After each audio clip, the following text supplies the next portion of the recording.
Shabbat Shalom. Just 1 week ago, we finished our cycle of High Holy Days, moving from Rosh Hashanah to Yom Kippur, Sukkot, and Simchat Torah.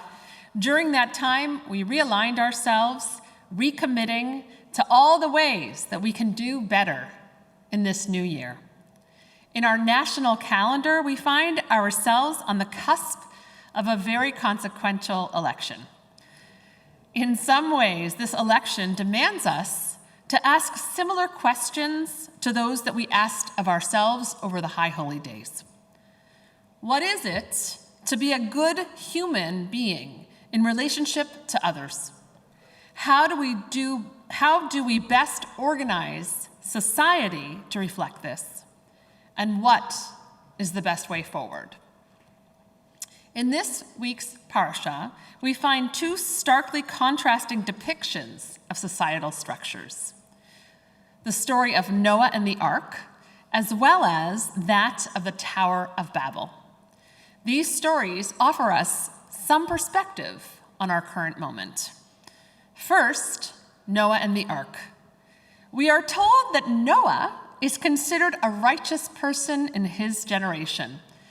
This is like one of those backhanded compliments we sometimes give to one another, one that is both a compliment and an insult at the same time. Noah was a righteous person, but in his generation. And Noah's generation was pretty terrible. Would Noah be righteous when compared to Abraham? How about Moses? Maybe not. But within his own generation, he shone, to the point in which a kind of pruning of humanity took place, and only Noah and his family were saved, while the rest of humanity was lost to the flood. In a sense, Noah and his family started the story of humanity again, as they emerged into a different reality after the flood. In the story of the Tower of Babel, humanity joins together to build a tower trying to reach the heavens. We read, "The people said, 'Come, let us build a city and a tower with its top in the sky to make a name for ourselves. Else we shall be scattered all over the world.' God came down to look at the city and tower that man had built, and God said, 'If, as one people with one language for all, this is how they have begun to act, then nothing that they may propose to do will be out of their reach. Let us then go down and confound their speech there, so that they shall not understand one another's speech.' So God scattered them from there over the face of the whole earth, and they stopped building the city. That is why it is called Babel, because there God confounded the speech of the whole earth, and from there that God scattered them over the face of the whole earth." What lessons can we learn from these stories? What do they teach us about the ways in which humanity misses the mark and needs to begin again? The story of Noah is one in which the breadth of humanity is narrowed down to just a few people, Noah and his family, who are gathered together in one physical location to rebuild. In the story of the Tower of Babel, the opposite happens. Humanity is said to have been a tightly concentrated group in one area that is then broken apart and scattered throughout the earth. The ark is sanctioned by God. It is a symbol of a safe, self-contained environment in the context of a floating world within a raging, chaotic, destructive sea. On the other hand, the Tower of Babel was rejected by God. What was so problematic about the tower? Our sages teach that it is a symbol of human treachery, greed, and ambition gone awry. Abravanel, a 15th century Torah scholar, said that the people who built it had lived at peace with one another and shared everything equally and generously.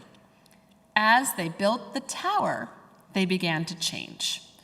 As their desires for fame and power grew, their ambition led to jealousy and hate. A famous midrash about the Tower of Babel explains, if a worker fell and died, they paid no attention to him. But if a brick fell, they would all sit and weep.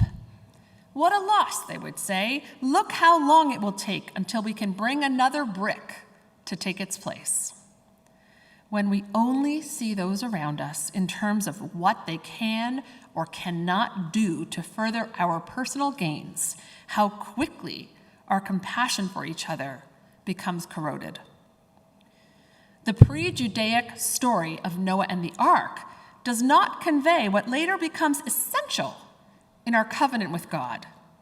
In the Noah story, only a few people are favored and the rest are doomed.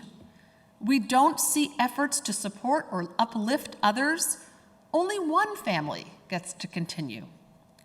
The rainbow is a symbol of God's promise to never wipe out most of humanity again. Instead, as the centuries unfold, humanity will have the opportunity to repent, repair, and renew just as we did in these past weeks. In the story of the Tower of Babel, everyone shares the same fate. No one is deemed better or worse than anyone else.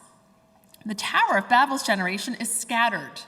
They trudge ahead with their faults, selfish instincts, and scars. And yet, they are placed in an entirely new environment with no innate capacity to communicate with others. They need to start again, building new relationships with new words.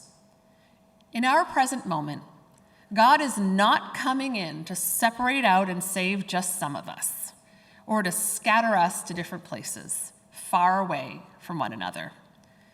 How do we move forward together?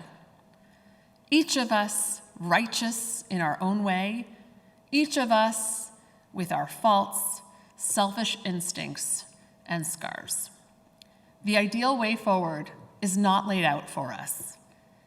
In the Noah story, the solution is to isolate ourselves from bad influences and to rely on a few trusted souls to renew us. In the Babel story, the solution is to get away from each other and to search new horizons for renewal. Yet neither of these solutions is complete. We can't make an equitable world if we only promote a few. We can't make an equitable world if we don't know how to speak to one another. We need to be able to gather together for strength and comfort, but we also need to be able to look beyond ourselves for growth, development, and connection. At the beginning of the year, we have a metaphorical clean slate. And maybe this means that we are more aware of the ways in which we can miss the mark, saying hurtful words, being unkind, self-aggrandizing, and turning astray in all kinds of ways. One thing is fairly certain. Regardless of the outcome of this upcoming election, almost half of us in this country will be in disagreement with the other half. We will not separate onto arcs of isolation from one another, and we need to work very hard to learn to speak with one another again. We cannot give up on one another. Our spiritual task is to stay true to our moral compass that compels us to reach out to others and connect in the spirit of mutuality and dignity for a more just and equitable future. Shabbat Shalom.